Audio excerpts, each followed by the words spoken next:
I'm Austin. I'm Mike. We are the test drivers. And we put tech through its paces. And today we've got a little box to put through its paces. An Xbox.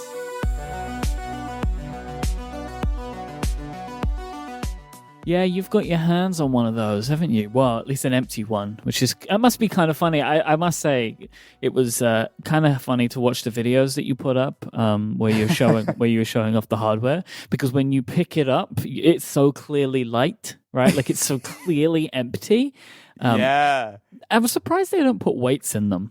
So the dummy units or the faux units that they had sent out, so the Series S was actually fairly close. So it actually had like the real like internal chassis and stuff. It just was missing the motherboard. Okay. But the X was literally the chassis and a fan. There was literally nothing inside it whatsoever. So it's hilariously light compared to the really heavy, dense Series X, the real unit. Yeah, it just looks super funny to me. You're just like manhandling these consoles. Like it's just no problem. There's no problem for Austin Evans. Just throw those things around. Oh yeah, I lift Xboxes and PlayStations every day, man. All day. I'm jacked. Getting your reps in. To be honest, when you look at those two things together, it does kind of look like you could get some reps in on the Xbox Series X, because that Series S is so small. But anyway, yes. we're going to get to this later on. We'll talk about the fact that you don't have to eat the podcast. We'll get to all of that. But I have some things I wanted to talk to you before we dive into our main topic today, which will be everything that has happened since the last episode in regards to the console wars, because there's been an awful lot. But I wanted to talk a little bit about the NVIDIA cards again, because there's been a bit more information. They've also gone on sale. Sale in quotes. Some were sold to some people. But because I've been thinking about, and I wanted to get your thoughts on this, building like one of these small form factor PCs at some point. It seems to be all the rage these days, right? Like they're basically much smaller PCs that you can put on your desk. And I don't mean like, what's the new version of the Nook that Intel's making? What is that called? Well, they have a couple of different versions, but I know what you mean as far as like something that is essentially you drop in your memory, drop in your SSD, and essentially you call it a day usually. I guess you throw a copy of Windows in. But yeah, so there are a few different options. But for these new cards, if you want to install really any kind of internal graphics card, you're probably going to want to go either ITX or micro. I'm actually considering a similar sort of thing because my personal rig is well out of date at this point. I'm actually thinking about doing like a micro ATX rig just because I want to have a little bit of extra space, not only for we'll talk about it, but the enormous cards, but also I want to be able to install things like a capture card inside to be able to have a little bit of sort of ability to run like my camera in and, game cap and that kind of stuff. Because I was thinking like what I'm not thinking about is like that Razer thing. You remember what I'm talking about? The Tomahawk, yes. Yeah, that's not the kind of thing. Like I still wanna build it. I still want it to be like an actual PC. Those things look cool, but it still seems to me like too new of a technology, really. And well, and you're also pretty limited, right? So you only have the ability to install a graphics card, right? Yep. So no external like capture cards and stuff. Don't want to do that. And you're still running essentially a laptop processor. I mean, sure, it's fine for gaming, but you're kind of limited on the upgrades that you can do, and the fact that they're very expensive on at least the Intel branded version. I actually don't even know if Razer has sold the Tomahawk. They actually may not have even put it on sale, but it's a little hard. I feel like the full custom route, especially with these new RTX cards, is definitely the way to go. Yeah. So what are you saying? Micro RTX? ATX. Yeah, Okay. so like a mid chassis, right? So something with like four PCI slots. Yeah. So for me, I definitely like the idea of a slightly smaller rig. So I guess, there's a lot of options right now. So I guess, first of all, on the graphics card side, we know that we have 3070, 3080, and 3090. So as of recording, 3080 is out. It is benchmarked. It was sold to 35 people and 400,000 bots, according to Twitter. Yeah. Which, no doubt, it looks like an incredibly powerful card, right? I mean, that thing is steams through 4K. I mean, it absolutely just sends it no matter what you're really throwing at it, unless I guess it's like, what is it? The can you run Crysis mode on the new Crysis? Like, that's the only thing. Yeah, I saw the Linus video. That was a fun video. Yeah.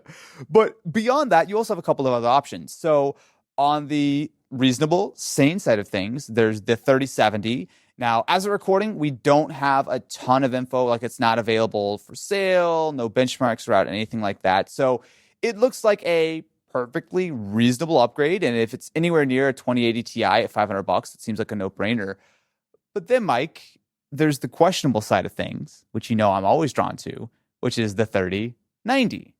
Okay, so actually, I don't know when the actual benchmarks will come out for this, as opposed to when we're recording, so I'll have to be a little vague. But 3090 is a much, much more expensive card, right? So you're talking well over $1,000 for this thing. And the performance may or may not be worth that extra money. It is certainly a more powerful card. It has lots more memory. But the performance, if you're a reasonable, sane human being, you probably shouldn't buy and spend that extra money on a 3090. But I might do it. I'm just saying. I kind of have to, right? A 3080 is what I would be targeting personally. Like, I don't need a 3090. Like, I really don't need that. Like, it's way more than I need, especially from what I'm coming from. So it would be such a huge upgrade for me anyway. But what I wanted to show you was so when the 3080 went up, I thought, all right, I'll go take a look. Like, my idea of building a small PC is not required immediately. Like, it's a sometime maybe late 2020, early 2021 project, right? Okay. At the earliest. And it's actually something that I will want to talk about on this show when I do get around to doing it, because I think it'll be fun. Because we've not really spoken about like building a gaming PC on the show yet. So I thought that might be a fun thing to talk about. But I thought, I'll go take a look. Maybe I'll just order one of the cards just in case it gets sold out as we get further to Christmas. And there's a website called Overclockers here, which it was on NVIDIA's website. It's like, this is the place to go, right? So I opened it up, and I put this link in the show notes so everyone can see what I'm talking about here. And I went to this page, right? And there are about 9 different cards that are all saying they're 3080. And there is no option here for me to buy the image at the top, which is the NVIDIA Founders Edition version. And looking at this page, I cannot work out what should I buy any of these? Like, why? Right? Like, do you understand what I'm saying? Like, I don't understand what I'm supposed to be buying here, or what is going on with all of these cards, and why they're all different prices made by different companies. Like, it's very confusing to me. So generally speaking, the way that it looks like this launch, and I know definitely the way they've handled things in the past, it's sort of split up into 2 categories. So the third-party companies, the Gigabytes, the Asuses, the EVGAs of the world, will of course make their own custom 3080s, and they'll slap them full of like RGB and everything. There's nothing wrong with these cards whatsoever. Oftentimes they're overclocked, blah, blah, blah, right? Like, there's nothing wrong with them. Usually they're around the same price. I know that they're spec'd differently. They're designed differently, and I got that. But the thing was, I was surprised because I've been following the news about the 3080, and not once had I seen any mention of the fact that on launch day, you would be able to get any 3080 that wasn't made by NVIDIA. Like, I don't know if this was maybe just something that I'd missed, but all of the press that I'd seen focused on this one card that looked just like that one at the top of this page, which is what you've seen if you've seen any coverage of the 3080s, 3090s, 3070s. And then I was given all of these like wildly different looking designs, and it's like, me as a somewhat knowledgeable individual in this space, but nowhere near enough, I'm coming to it and I'm like, if I buy one of these, am I going to be walking myself into a bad decision? No, you're totally fine. I mean, look, I definitely like the look of the stock, or I guess the founder's style NVIDIA 3080 that they have in all like the marketing. Yeah, I want just like the simple one. So you will be able to get one of those. Typically, or at least here in the US, I don't know how it is over there, but typically you just buy it directly from NVIDIA. So you don't go through any kind of like third party. Right now, surprise, surprise, it's out of stock. NVIDIA has been out sort of fairly straightforwardly, like saying like, hey, look, we're sorry, we didn't have enough. We want to make sure it's a smooth experience. We're going to be constantly restocking with more and more cards. But I think it's going to be a while before you get your hands on that one. I think that's definitely what most people are after. It depends. I mean, like, if you don't care about the aesthetics, or if you don't mind some of the other third-party cards, they're going to be just as good and probably a little bit easier to get your hands on. But regardless, I think it's going to be, I don't know, a few months before 3080 stock even is remotely stable and able to keep in, because people are absolutely going crazy over these cards right now.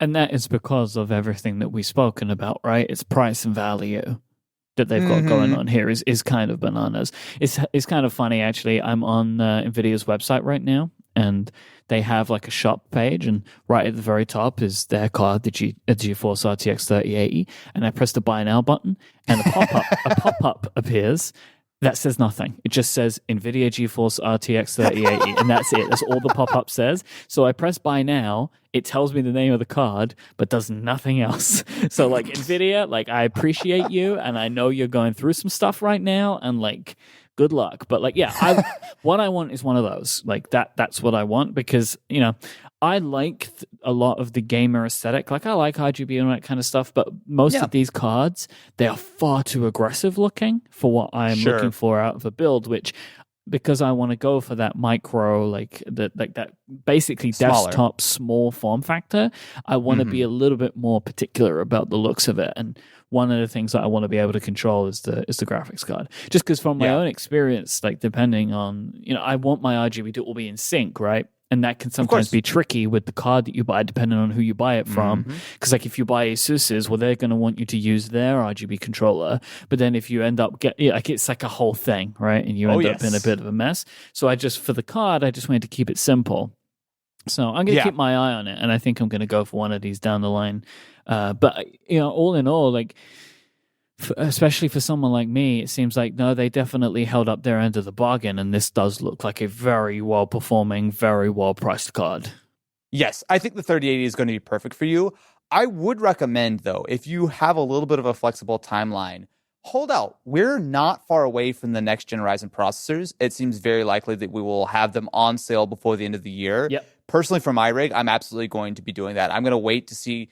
I mean, I'm not 100% positive I'm going to go with it, but everything from the leaks and the rumors and just sort of the general momentum seems like Zen 3 is going to be a pretty big step over what already is probably the best sort of gaming CPU out there. I'm going to wait for sure. I mean, because I was super happy with my AMD processor that I have in my current one. Like, that machine, I had absolutely zero problems with it until I threw Flight Simulator at it, and it's the only game that I've ever had any issues with. That was the thing that made me realize that it might be time, right? But, you know, I feel like everybody had that problem with Flight Simulator. Yeah, absolutely. I mean, you've got stuff like ray tracing, which you don't have on your current card. You're going to have a significantly big step up in performance, which I think is nice, because I feel like every time we get a new console generation, to me, it's always a pretty good time to think about, like, okay, how are you going to set up your game PC for the next few years, right? Are you going to be, I hate this word, but like future-proof, right? And I think having something like one of these RTX 30 series cards seems like a very smart move to make sure that at least you'll be able to play all of the games at ray traced max settings, blah, blah, blah, for the next few years. It just seems like a smart time to upgrade. I'll put my my PC part picker page in the show notes in case people are interested. But I built this a few years ago, so I have a Ryzen 7 and a GTX 1080. That's where I am. So it served me very well. But really, the case that I have is absolutely massive, like just so large. Yep. And that came because it was my first PC build, and on your recommendation, get something with a bit of room in, because I didn't know what I was doing. So, like, I wanted to give myself some space to build in, and it was great for that. But to be honest, it was a much easier process than I thought. So I'm willing to give myself a little bit of a challenge next time, I think. Hey, man, small form factor, like, the builds look great when they're done, but, like, they get really infuriating sometimes when you're like, I can't, like, if my finger was half an inch shorter, I could reach to the screw on the bottom. Like, there's a lot of that kind of stuff, but it is a fun challenge. I want that challenge, I think. I think I want that challenge for just a little bit of fun, I think, for my my next gaming PC project. And plus, just, like, aesthetically, like, I want something that can sit on a desk or just under a desk and be a much nicer experience, because my current PC is I think that thing will take all the attention in a room. It's massive. Hey, man, you got to keep them thick sometimes. I think so. This episode of The Test Drivers is brought to you by Hover, one of my favorite companies to use, because I'm always having ideas for new projects, new business ideas. And the place that I go first is to Hover, because when you have that great idea, when you want to get your business started, it all starts with a great domain name. Hover is that first step. They have over 300 domain name extensions to choose from. So no matter what you want to build, there is a domain name waiting for it.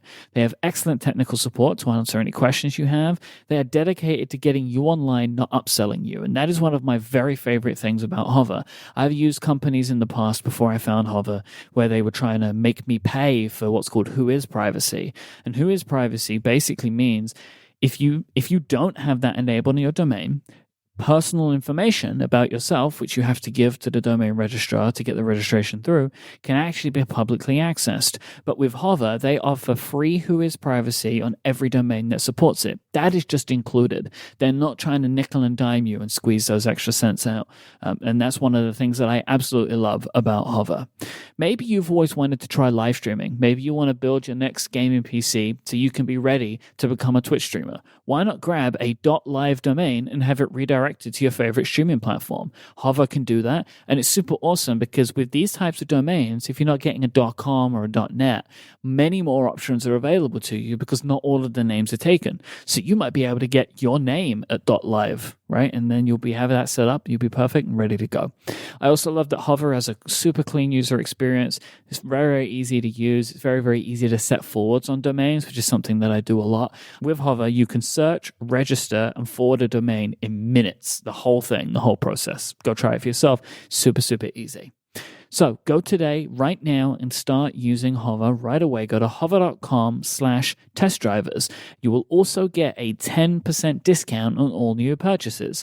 That URL one more time is hover.com/test drivers, and you'll get that 10% discount on all new purchases. Make a name for yourself with Hover. And thanks to Hover for their support of the test drivers and Relay FM.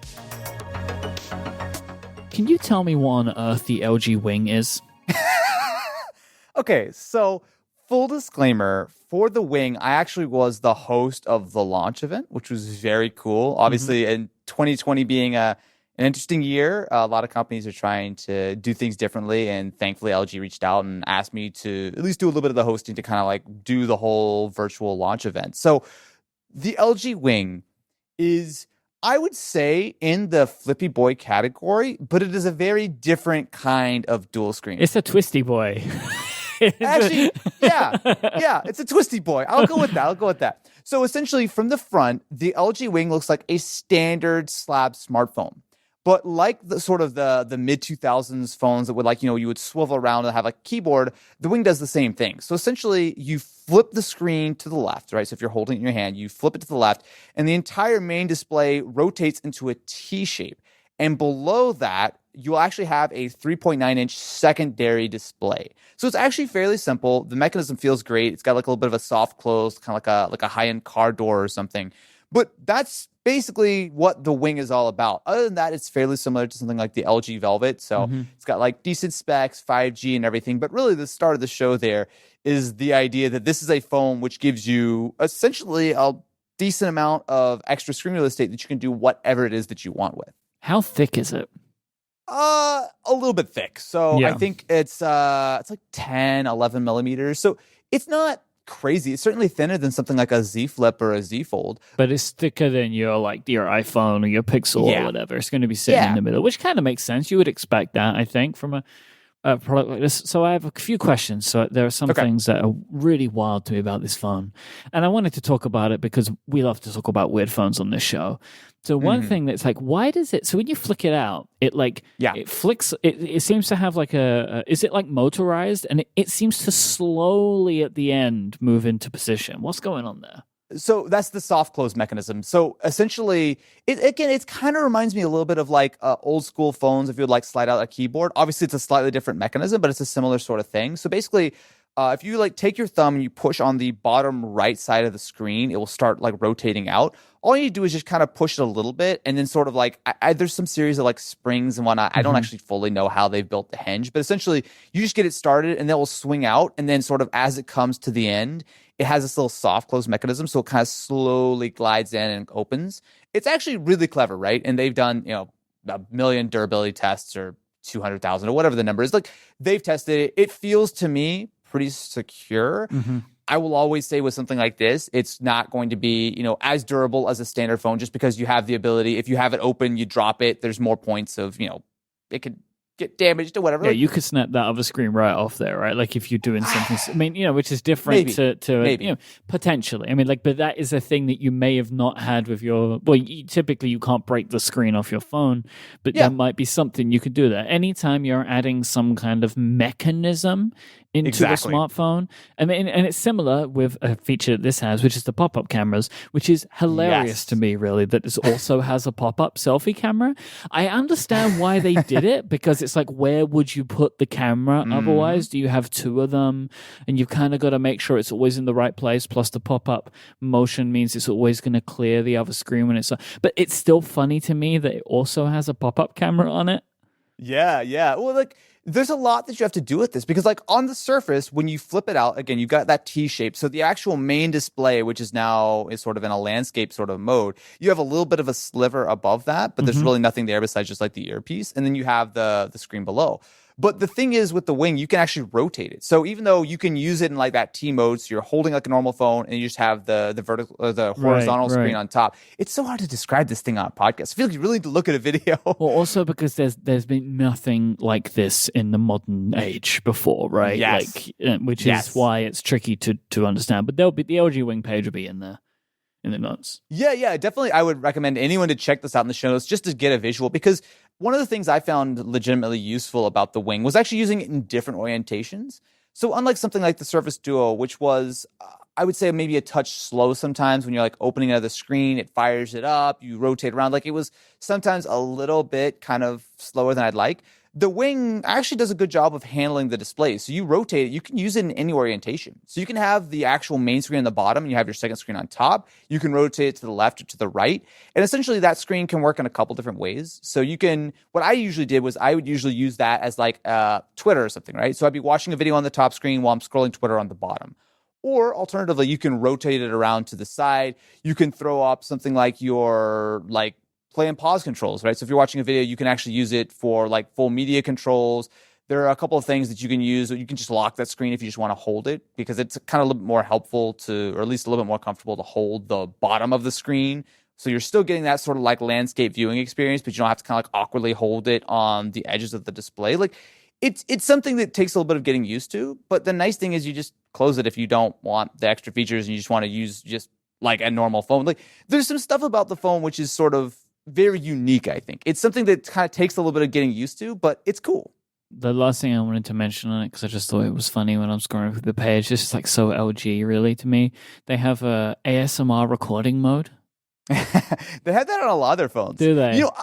I will actually say, so I've used it a couple of times just for like some demos, but Wes, who works here, I believe he has a V50 right now. He used it to record, like he has these rabbits. He uses it to record like the sound of like the rabbits as like they like chew and stuff. The videos are actually really cool. Like it's not something I would use all that often, but it's like, I kind of get it. It's a nice thing to have. It's just something else you can do. But they have like other modes with the video specifically where you can actually does a good job of like cutting out, I think it's called like voice bokeh or something, where it cuts out like some background noise. Like they do some good stuff on the video side that I think companies like Samsung, for example, could take some notes from, because they do a good job of really pushing the pro video side of things, like giving you like 24p and sort of more manual control over things. But yeah, I mean, there's obviously lots of options as always in the software. I mean, I'm just happy that there are still companies out there that are doing super weird things. Like this is definitely one of those weird things. So, I can appreciate it is what I'll say. Yeah, it's cool. Like, I think it is in a slightly different category than a lot of the Flippy Boy phones that we've been talking about so far this year. But that being said, it's something that like, it could be terrible, right? Like you could look at this design and go, oh, this just is dumb. It doesn't work. But it doesn't really have a huge downside. It's a little bit thicker, but essentially you're just getting a different way of getting extra screen real estate. And as far as I'm concerned, like it is a pretty solid first try at something like this, because LG's been doing a lot of like dual screen devices with like their cases and whatnot before. But this to me feels like a good sort of middle ground where it's not like necessarily a folding phone. It's not necessarily like a dual screen phone in the true like Surface Duo sense of the word. But when you want a little bit of extra screen real estate to browse Twitter or to check an email or something really quick while you're playing a game, it works really well.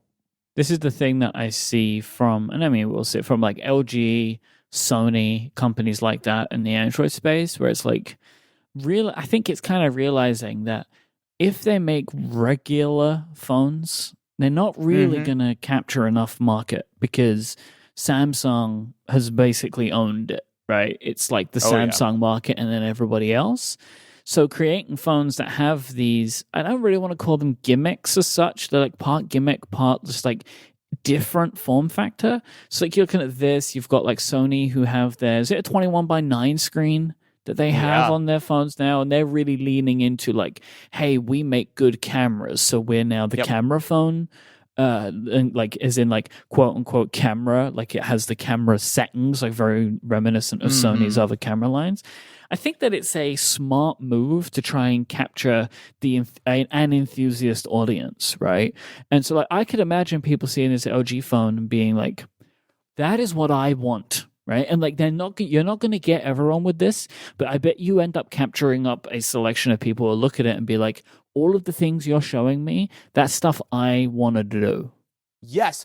It's similar as far as I'm concerned. It's similar to what you get on a lot of car companies, right? So, take a lot of companies who will sell like a Halo sports car, right? Yep. You might not want to go in and spend $100,000 on the sports car, but that might get you thinking, and you'll end up getting the sedan or the SUV or whatever. Like it's kind of like that. We make these really cool things, and we take that DNA and the essence, and it trickles down to the other products, right? Like it's almost one of those things, where the product doesn't necessarily need to sell hugely. It doesn't have to be for everyone, but it just sort of puts that association in your head that like we are a company who makes sort of next gen, high end sort of products and features and cars. And I think that's kind of what we're seeing with the smartphone area right now. Because like if you look at what Apple has done for many years, they've really positioned themselves as the Halo product, period, right? You want the iPhone, it's the best, et cetera, et cetera. And I think a lot of these new manufacturers, or not necessarily new manufacturers, but new types of phones for companies like LG and Sony and Microsoft and whatnot, Samsung, of course, they're realizing, hey, you know what? We can actually get some of that market. We can kind of be different and unique as opposed to just making the same kind of slightly iterative designs every year. And I think that's something that is sort of a twofold win for everyone because, you and I get to play with the crazy, wacky new form factors and it's cool. But I think for the average person, like, oh, that's kind of interesting. But where's that velvet though? So throughout the month of September here at Relay FM, we are continuing to raise money for St. Jude Children's Research Hospital in honor of Childhood Cancer Awareness Month, which is throughout the whole month of September. Between 180,000 and 240,000 children are diagnosed every single year with cancer, and treatments invented at St. Jude Children's Research Hospital have helped push the overall childhood cancer survival rate from 20% to more than 80% since it opened more than 50 years ago. And St. Jude's mission is to not stop until no child has died from cancer. Supporting St. Jude's life-saving mission of finding cures and saving children during Childhood Cancer Awareness Month is super easy. Just go to stjude.org/relay. That is stjude.org/relay, and you can donate today. I want to thank everyone in our listenership across all of the Relay FM shows. From the bottom of my heart, from all of our hearts, because we surpassed our goal. We wanted to raise $315,000. As of our recording right now, we're over $340,000 raised for St. Jude, which is unbelievable. It's crazy. And if anybody that tuned into the podcast-a-thon, we really appreciate it. It was a huge success. I'll put a link in the show notes to both the audio and video versions of the podcast-a-thon that we've got going on, so you can go and check those out right now if you missed it. Austin, thank you for joining us again on the podcast-a-thon and for everything you've done this month to help us raise money for St. Jude. Absolutely, man. It's crazy. I feel like we had, like 2 weeks or so between our podcast recordings, and it went from like 50 to over $300,000. Like that's crazy, man. Yeah. Yeah, the Relay FM community really kind of came out full force for this thing, and we're super, super thankful for it. And yeah, we've ended up doing like just so much more than we thought we were going to. Like we were, there was a part there where 315 felt like a goal that was going to be incredibly hard to hit. Of course. And we ended up like absolutely smashing through it. So, we're all super, super, super thankful for the support that everybody's shown us and the support that people are showing St. Jude, which is just an incredible institution. So, if you want to, the podcast-a-thon is like 7 hours, go ahead and like you can go wild. Like as I said, there's an audio and video version. If you listen to the audio, like more power to you. Like the video, I think is where it's at, but that's all on YouTube for you now. If you wanna like skim through it, there's a lot of fun stuff going on there. That's awesome, man. I'm so happy that it went so well this year. I know, too. especially given that you guys couldn't do everything in person and sort of. Yeah, and we're all concerned, right? Like, are people maybe a little bit more like protective on money right now, which I totally understand. So, like, we were a little, just a little nervous. Like, could we do it? And like, we raised $100,000 during the podcast-a-thon, which was double what we raised during last year's. So. And plus, our viewership was amazing. We had like concurrent, I think we were between like 800 and 900 viewers for the entire 7 hours. Incredible, man. Which felt pretty great, honestly. Like, because that's a big ask from people to come and tune in for that at the time. So, yeah, super, super thankful. We had a great time, and it's still available now if you want to go watch them. I'm glad that Mega Office has a permanent balloon fixture. Right, well, Mike? No, right? that was permanent for about 24 hours past. Let me tell you, I thought it was going to be way harder to clean up like 600 or 700 balloons. I put some needles on a big stick and just popped them all, and it was an incredible amount of fun to pop those balloons. And if you don't know what I'm talking about, you should go watch some of the podcasts I've done. I don't know. Can you keep a stick with needles? That just sounds like a bad idea. Like, it's like, what is this for? I swear, it's just for popping balloons. It was immediately dismantled. Don't worry. Like, and it's a super weird thing to just keep around. But like 3 sewing needles, like taped onto the end of a poster tube, super easy. Great tool. This episode of The Test Drivers is brought to you by Mint Mobile. Breaking up with your old wireless provider just got a whole lot easier thanks to Mint Mobile. They were the first company to sell premium wireless service online only, and now Mint Mobile is introducing their unlimited data plan for just $30 a month. Yes, you heard me right. An unlimited plan for $30 a month. How much is your soon-to-be ex-wireless provider charging you? I bet it's more. Austin, I know that you've got a Mint Mobile SIM. Can you tell me how easy it was to get that thing set up? Oh, super easy, right? So they send you everything you need in a little packet. You put the SIM card in your phone, and within just a few minutes, you're activated. You either can move your phone number over, you can get a new one set up. And of course, with $30 a month unlimited plans, I mean, that's crazy. And you even get like tethering included on that plan as well. Tons of data. It is seriously a absolutely no-brainer now. For people that hate their phone bill and are ready for something new, Mint Mobile has their unlimited plan for just that $30 a month. To do this by going online only, they eliminate the traditional costs of retail, pass those savings on to you, and that's what allows them to offer these fantastic deals. All plans come with unlimited talk, text, plus high-speed data delivered on the nation's largest 5G network. You can use your own phone of any Mint Mobile plan and keep your same phone number along with all of your existing contacts. And look, if you're not 100% satisfied, Mint Mobile has you covered with a 7-day money-back guarantee. So break up with Big Wireless and switch to Mint Mobile's Premium Unlimited plan for $30 a month. That Premium Unlimited data plan for just $30 a month to get your new wireless plan for just $30 a month and get that plan shipped to your door for free. Go to mintmobile.com/testdrivers. That's mintmobile.com/testdrivers. Cut your unlimited wireless bill to $30 a month at mintmobile.com/test drivers. Our thanks to Mint Mobile for their support of this show and Relay FM.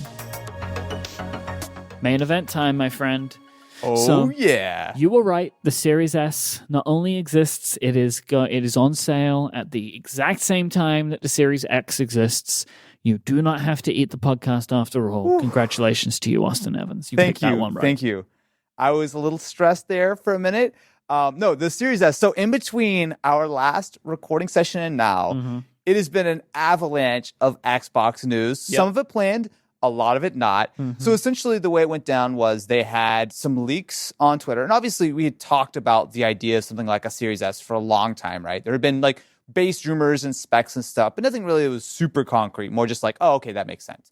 But then they started leaking video, right? So there was on Twitter, we had like stills of the Series S. We had a price. We had like renders. We had like what seemed to be like a snippet of the actual launch video. And people went bananas. I remember I was literally at dinner at my in-laws' house, and I was like, oh, you know what? I think Xbox just leaked. Bye, guys. I gotta go to the office. It's time to make a video. And I was literally like, so, I don't know, it was like 8 p.m. or something on, I think it was like a Sunday or something. I don't remember when it was, but I came to the office, shot the video. I was literally halfway through rendering my video talking about the leaks when Xbox went, oh, hey, by the way, yeah, it's real. $300. We'll tell you more later. So I canceled render really quick. I was like, okay, how do I recut my video, add the official stuff, and export it and get it uploaded as fast as possible? I cut it very, very close. It's very funny, like for me in the UK, because all of this happened when I was asleep, right? Mm-hmm. So like I wake up the next day and I open Twitter and I see like so many things happening, especially because like I see my tweets in like the algorithmic thing, right? So like they're showing me all the top tweets and it's like leaks. Now Xbox is saying this. Did I get a text from you? So it's like 8 o'clock in the morning, 9 o'clock in the morning for me. And you text me and you're like, oh man, I've nearly got my video done. I'm like, what is happening? Right? Because, it's that 8-hour difference. Sometimes we can hit each other on like the exact opposite ends of our day. And it was just absolutely bananas. But like Microsoft's approach here is incredibly new, untested. And it's going to be very intriguing to see how this works out for them. So we have 2 consoles, 2 prices, different specs. Yes. And so at first, right, when this is announced, to me, it's like, nailed it. This is fantastic. That pricing is incredible. There's no way PlayStation's going to offer something comparative, right? Especially when the news came out of the subscriptions. So you can get it on a subscription with Game Pass over a 2-year contract time, which is perfectly acceptable for a console. Mm-hmm. And then it ends up that if you would have bought the console and Game Pass, you do it on that 2-year, you actually save money over that 2-year period, right? So like it is a very, very good deal. And it seemed like to me, I was like, all right, they did it, right? Like that's it, Microsoft. You picked it up, you ran with it, and you won the generation. And we'll pause there and talk about that. We'll come back to Sony in a little bit, right? But like that's kind of where I thought, right? Yeah. But let's talk about the choice you have to make with Microsoft, right? Between X and S. It's been interesting. So it's been a complete whirlwind, right? Of just all the announcements. I've had the opportunity to talk with some of the guys on the actual Xbox sort of like internal staff about some of these. And it's been interesting because there's been some things that sort of I didn't really think about that really sort of opened my eyes to why they chose this approach. So one of which is actually, it's really nerdy, but essentially they're projecting that this 7-nanometer process, so the TSMC process that they're using to build not only the chip for the Series S, but also the X, is the last time that they will be able to get a smaller shrink that is cheaper. So traditionally, when it comes to a slim version of a console, the way it goes is the console will come out 2-3 years later, so maybe 4 years later, but a few years into the life cycle, they will bring out a slim version of the console. Yep. It will be cheaper, largely because it will have a shrunken down version of the processor. It will be based on a newer sort of process. And because of that, they'll be able to shrink it down, cut the power requirements, shrink the console, et cetera, et cetera. They don't think that that's going to happen this time. They don't expect that when they go to the 5-nanometer or 4 or 3 or whatever the case is process in a few years, that will be any cheaper. So their thought was, well, you know what? If we're not going to be able to make a $300-$400 console in a few years, let's make it right now. Let's ship it day one, and then we'll see what happens later. But obviously, they're not going to confirm this. But it sounds like the next-gen Xboxes will be at the very least the same price, if not potentially even more expensive. So because of that, they made some very interesting choices with the Series S. So specifically, compared to the X, it is very similar in most aspects, right? It will play all of the same games. It has a very similar processor. It's slightly lower clocked, but I mean, not something that you would notice. It does have a little bit less RAM, but it also has a significantly cut back GPU. So you're looking at around 1/3 the performance of the Series X. And with optimization and a little bit of like squinting and, some fuzzy math, it is roughly the same graphical horsepower as the Xbox One X. Now, it still has all of the new features you expect. Ray tracing, it's the RDNA 2.0 architecture. You have all the things that you have on the Series X. You also have a standard SSD. You don't have to make any decision about games, right? Like all the games will run, but just the way that they run will be different. And depending on the type of person you are, you should know if that's going to bother you or not. Absolutely. So the official targets, now, and mind you, these are targets, right? You can, as a developer, do whatever you want, right? But Microsoft have designed these consoles so that the Series X targets 4K 60 frames per second. The Series S targets 1440p 60. Now, there are some examples. So, in fact, they have Gears 5 running on both, and those are the frame rates, right? So you get 4K 60 ultra settings on the Series X. You get those same settings, but 1440p 60. And they both have 120 FPS modes available too. So again, using Gears as an example, the multiplayer runs at 120 on both. I think it's like 1080p on the Series S. But if you run the math, even though the Series S is aimed at 1440p, it has a lot less power. I personally believe that it'll be somewhere between 1080 and 1440 for a lot of games. Right. I still think you'll be able to be running at 60 FPS if the X will do it. It is still, of course, capable of 120. But I do think 1440p is maybe a little bit optimistic for what we'll really be able to see out of the Series S. But it's completely up to developers how they want to do it. I mean, technically, it'll do 4K if you have a simpler game like a Minecraft or something, may be able to run it at 4K. But beyond that, the Series S is very similar. It does have less SSD space, so it's only 512 gigs as opposed to 1 terabyte. Yep. That actually is not as big of a deal as it sounds because Series S games are actually smaller.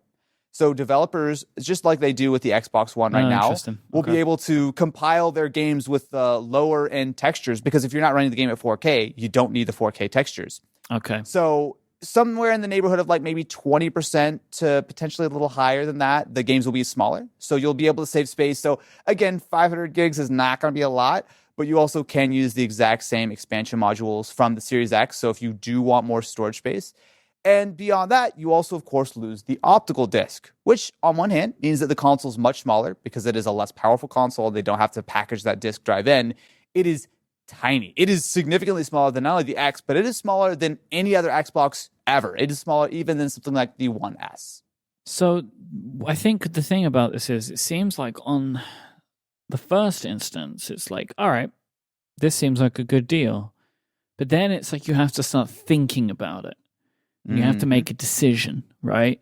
But ultimately, the reason that Microsoft have done all of this is because Microsoft don't want you to buy games anymore.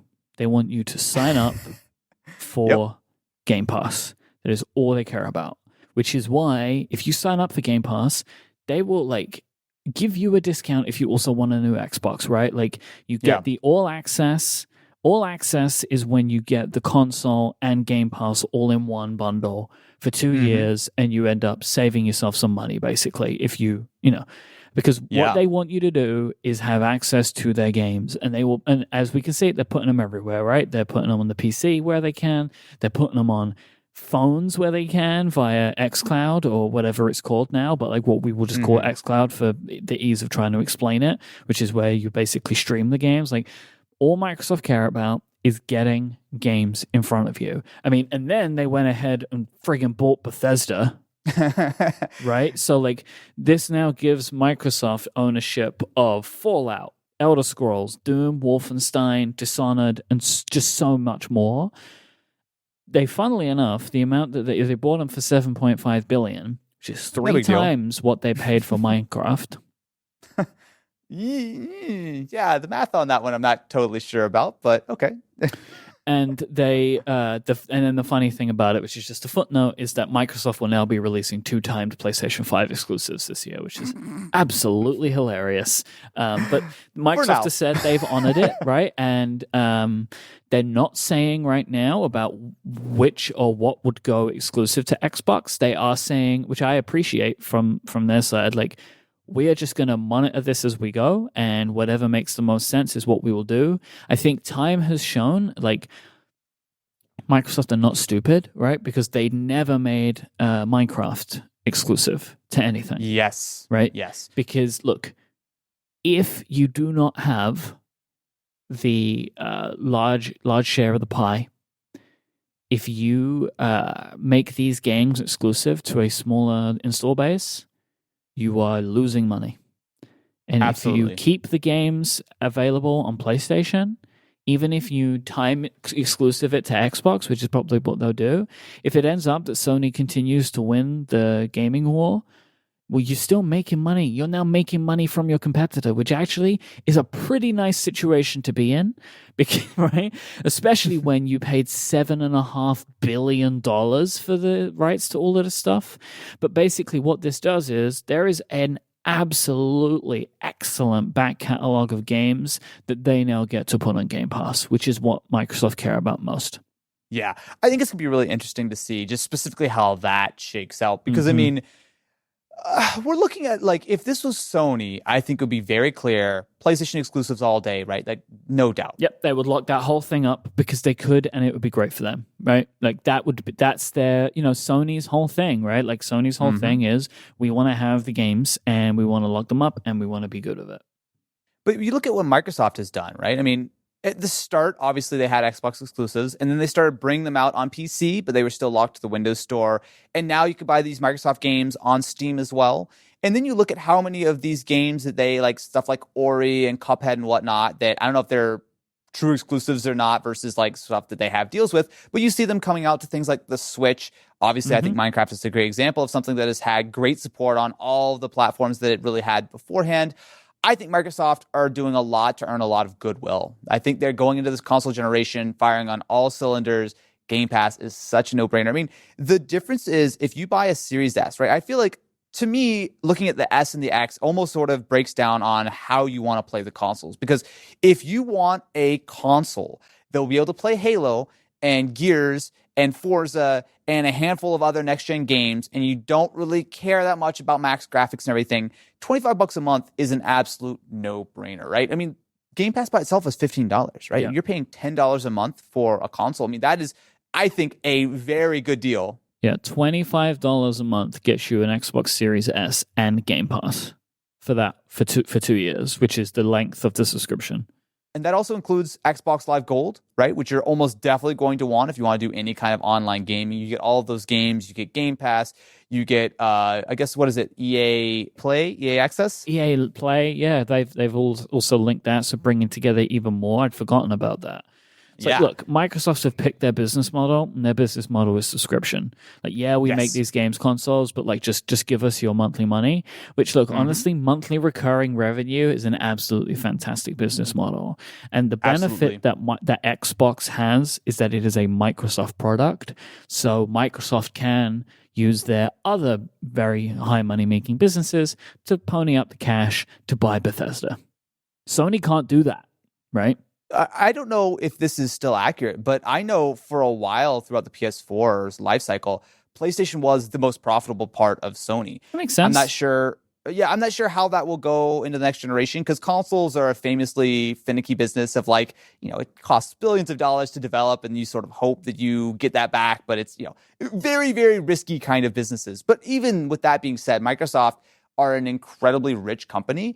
And the fact that they're throwing around billions like this just to secure their future of gaming, to me, shows a lot of confidence. Because it's easy to forget, not that long ago, there were real questions. Was the Xbox brand going to continue? Were we going to see a next generation of consoles? Is this something that Microsoft really were dedicated to? And I think the last 3 or 4 years has, to me, proven beyond a shadow of a doubt that they are very serious about this. They want to not only continue the Xbox brand for consoles, but like you said, importantly, it's that monthly recurring revenue. It's Game Pass, making it a very compelling sort of value. And that's not even to talk about the Series X, which I think is the other prong of this strategy, and that the X is the most powerful console ever, which, I mean, let's be real, it's not a big difference over the PS5. We'll obviously see when we get our hands on them, but I don't imagine it's going to be any kind of dramatic shift. I think games will look very similar on PS5 and Series X. But you have that as that full fat experience where you have the ability to, watch your Blu-rays and throw in your Xbox 360 discs and whatever it is that you want to do. And you're going to be doing that all at 4K or 120 or whatever the case is. So between those two consoles, I feel very good about where Xbox is. But Mike, I feel pretty good about where PlayStation is too, because they also have made some very smart decisions. This console generation is much more competitive than I thought it was going to be. The pricing leaking and all that kind of stuff kind of fell into Sony's hand really nicely, because the PlayStation 5, 2 versions. One is $499 if you get the disc. The other is $399 if you don't get the disc. And that's the only difference. I was ready to count Sony out, and then that pricing and the lack of complexity for the PlayStation 5, for me personally, Austin, it pushes them back in again. Because I think the story has kind of become with Microsoft of like, if you are coming from the world of games consoles, like if that's your thing, right? Like you're coming to this as like, I buy games and I buy games consoles, which honestly is the majority of the market, right? Like Microsoft is doing very well with Game Pass, right? Like very, very well with Game Pass. But the market is I buy games and I play the games, right? Like that's the existing market, which is a very lucrative one, right? At which Sony has owned. They've owned it through the PlayStation 4 generation. Yeah. And with all of the moves that Microsoft are making, I'm like, are they changing things here? Like, are we going into a new world? And there's a lot of excitement around it. But when those PlayStation 5 pricing and all of the availability stuff came out, and I was like, no, you know what? I think Sony's got it again. Because getting in at $399 for the PlayStation is a fantastic deal. Yeah. And I mean, like, that's sort of the real difference there, right? Because when you look at the PS5, the standard edition, you put it beside Series X. I mean, again, there's very little in it between the two of them, right? They both have the disc drives. They both play all the same games. They're both going to be roughly the same level of power.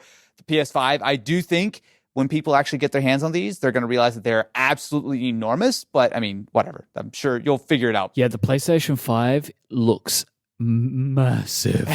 Like, look, the move is put it behind the TV. You don't see it anymore. Job done. Right? True. That's what I'm going to do. But when you look at what they did with the digital edition, right?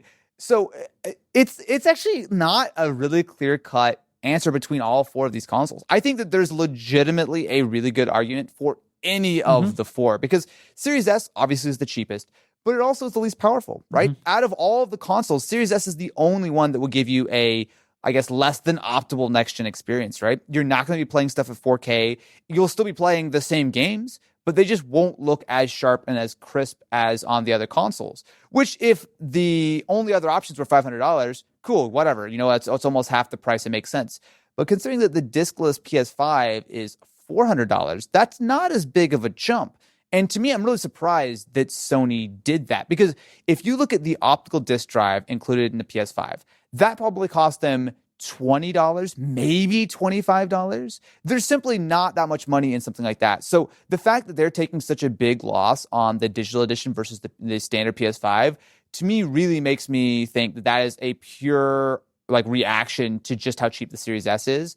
And that Sony's willing to take a much larger loss on the PS5 to stay competitive. And because of that, I think as gamers, we absolutely win, because you can't go wrong with any four of the consoles, right? They all have their own selling points. They all have their own strengths. And I look on the PlayStation side, unless you're really married to physical discs, get the digital edition. What are you doing? Like $100 for a Blu-ray drive? Like, get out of here, man. Yeah, but the thing is if you can find it. So... Okay, so I have a little bit of info on this. So from what I've been able to gather, for at least the launch, we'll see how it obviously goes into the future, but at least for launch, it seems like Sony have about 5 times the level of stock for the standard PlayStation 5 versus the digital edition. So $400 sounds great. Good luck trying to track one down. Yep. And then you might end up doing what I did, which is I want the digital edition, but I also would kind of like it on day one. So I put a pre-order in for the standard edition, and I'm waiting to try and get a digital edition down the line. But if I can't, I'll just go with the one with the disc. I'll just like, whatever. I definitely don't think you're alone on that No. one. I think a lot of people are in that same boat. Because, like, look, if you could just walk into a store and buy either, buy the digital, right? Like, the vast majority of people, I think, are going to be far better served in saving that money. But you look at something like, well, I really, like you said, I really want it on day one. I'm not going to wait 6 months to try to get a PlayStation. I want to go play something. Especially because my day one is a week later than your day one. Oh, yeah, that's weird. Yeah. That's weird. Yeah. Well, at least you get Xbox day one. Wait, Mike, I didn't even ask. Did you pre-order an Xbox? Well, so this is what I was going to tell you. So Xbox pre-orders are happening right now, right? And I saw it on Twitter. I was like, oh, Xbox pre-orders are up.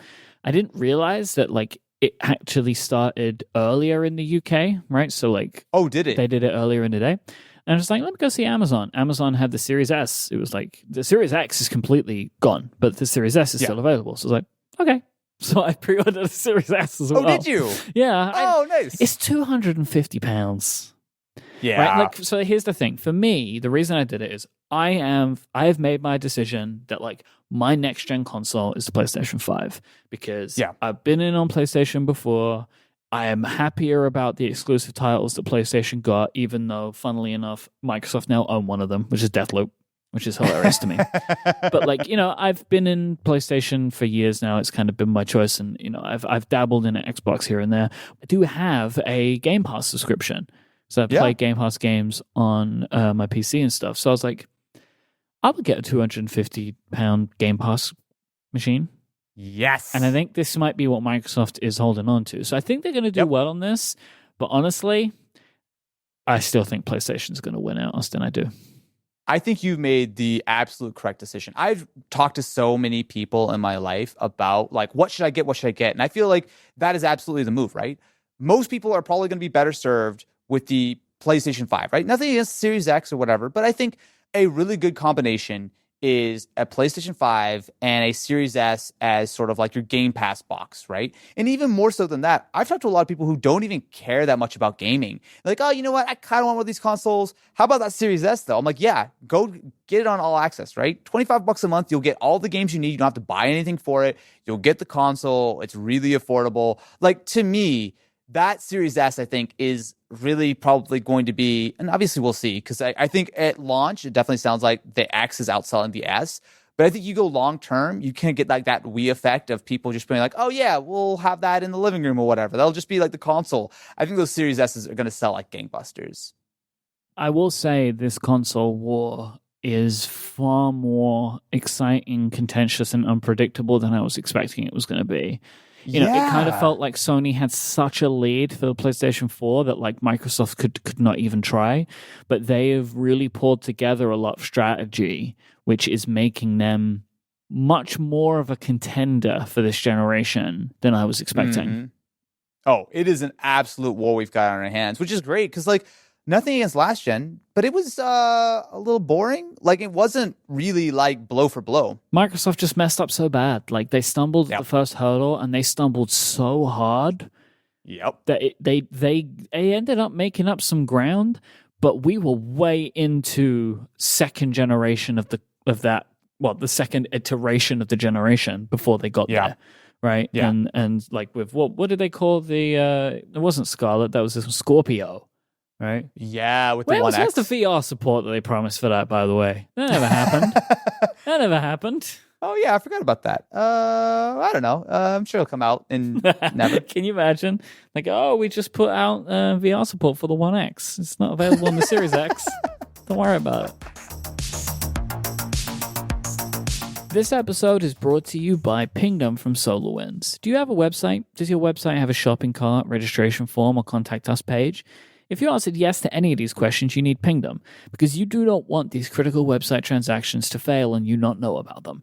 This is a bad experience for your users. It's a bad experience for you as well, because you may lose the business. The good news is you can set up transaction monitoring with Pingdom.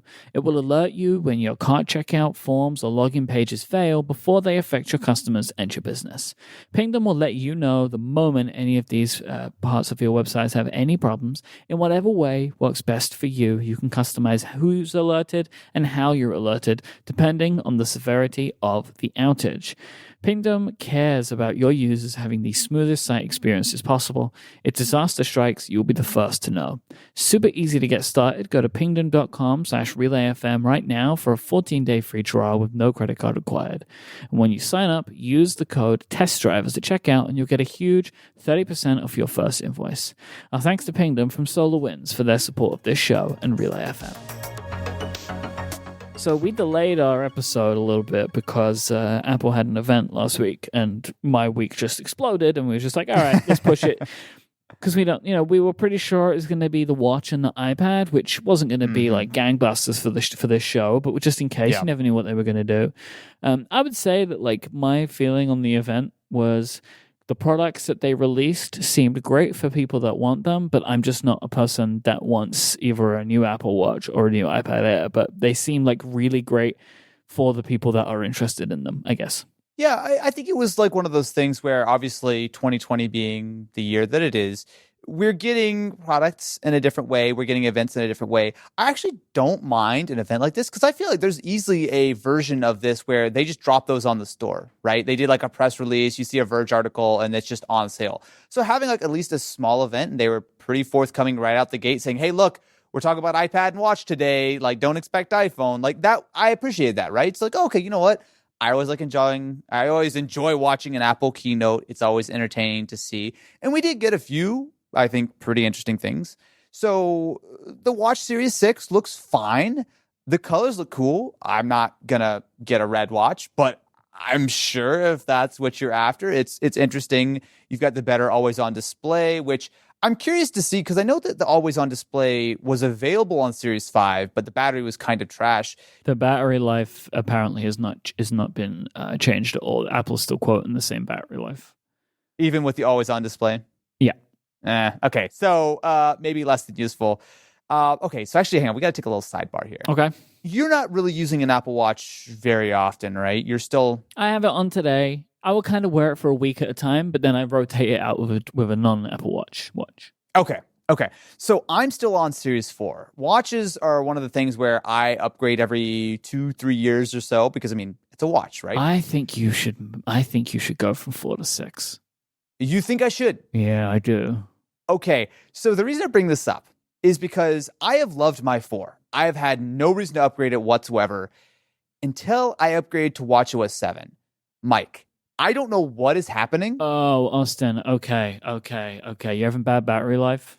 Oh my God, it's awful. It's so bad. Yeah, there's some reports of this. I'm going to give you something to try. Okay, this has happened to another co-host of mine, Jason Snell. Yeah. Unpair and repair your Apple Watch with your phone. It basically, the unpairing, repairing process of an Apple Watch is basically like a fresh restart because it effectively wipes it and you put all the stuff back on it again. He was having like half the battery life, and this fixed it for him. So look, this is one of the many things that people will tell you to do if you say you're having problems. Like people say, turn off hand washing, turn off this, turn off that. Like give that a go because it definitely worked for him. So try that. But I do think that like it might be time to look at an upgrade because I will say for me, the only reason that the Apple Watch has re-entered my life again is the always on display. Like I think it's great, like because I think watches their primary purpose is to show you the time, and a watch that doesn't show you the time at all times is broken for me, which is why I stopped wearing an Apple Watch. But the Series 5 brought me back because now I have the time at all times, and the Series 6 looks like it has a much brighter always on display, which I would like that, but that's not enough for me to move. The blood oxygen sensor seems cool, but like I'm not super fussed about that feature, just purely because it kind of feels like to me no one can really tell me why I need it definitively, including at Apple. Like this is one where they're saying it's for wellness, not medical, which is different to the way that they position their other sensors. So it's cool. The Apple Watch SE, cheaper watch. It's more expensive than I was expecting, and they're still keeping the Series 3 around, so they haven't gotten this product to where it needs to be yet, in my opinion. No, I was like, okay, cool, interesting. I mean, it's a classic part spin, I guess, watch, I guess would be the way to say it. Like, I mean, it's got a lot of stuff that's sort of a mixed match between, like, it's got the larger display of, like, Series 4 and up, but then you're missing some features. $299 is just, I don't know. I would just still buy the Series 3 or the Series 6. The SE is this weird sort of middle ground. Okay, look, I kind of, all right, this is hard to say. So I'm just going to come out and say it. As much as I complain about the Apple Watch, it is low-key probably my favorite Apple product. I use the watch for everything, right? So as a Z Flip gang member, a lot of times I'm rocking my LTE watch and the Z Flip with no iPhone, right? I use it as my smartwatch. I get basically all the same notifications that we get on Z Flip. I get on the watch, so it keeps me from having to open it up and unfold it all the time. I actually do use the LTE a fair bit. Now with WatchOS 7, even though my battery life went from like ending the day at 60% to it being dead before I even get home, which is, irritating. But I've been charging it multiple times a day because I like the idea of keeping all my health data in one place. I really like the idea of the sleep tracking. I've actually been doing that for the last 4 or 5 days, and that's been nice. Although having to charge my watch twice a day just to keep that running has not been great. But I can't. It's hard for me to get around. So Quinn actually was talking about this on Twitter the other day, and I think he had like a great point. It's hard for me to wrap my head around the idea of a watch needing an upgrade so often. Like, to me, like, it's just like, it doesn't feel, I don't feel good about that. Like, I don't know what it is, but like a phone, I will, get a new phone every year. Like, that's totally fine. Like, I see the major improvements, but a watch, I just have an expectation. Like, I want to use a watch for a few years, right? And I, it's tough. It's tough because it's a device that I probably use more often than my iPhone. But like my mentality between the two just could not be more different. But I think that the Series 5 to 6 shows that this is not a product that most people should be updating. Like basically anyone should be updating on a yearly basis. Right. Because the differences are very small. So, and I think Apple, honestly, I think Apple should keep it that way. I think it should, the watches should iterate more slowly than the phones. And I think they've done that. I would say 4 to 5 was big. 3 to 4 was pretty big. Like 4 to 5 was unexpectedly big because the always on display was a big surprise. But I think 5 to 6 is like totally a skippable thing for most people. But I do think that like if you're on a 3 or a 4, like it's totally worth looking at. Okay, I might have to look into it because I'm going to try to repair and see if that fixes it. Because honestly, if my battery is fine, I'm going to stick with the 4. I feel like there's nothing that really pulls to me with the 6. Have you used one with an always-on display for an extended period of time? I've never even put a Series 5 or Series 6 on my watch. I'm telling you, man. I'm telling you right now, the always-on display will change the way you feel about the watch.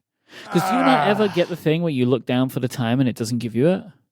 Of course, but I've worn an Apple Watch every day since the Series 0. So I'm just kind of like, I exaggerate my hand motion, and that's just how it is. Okay, all right.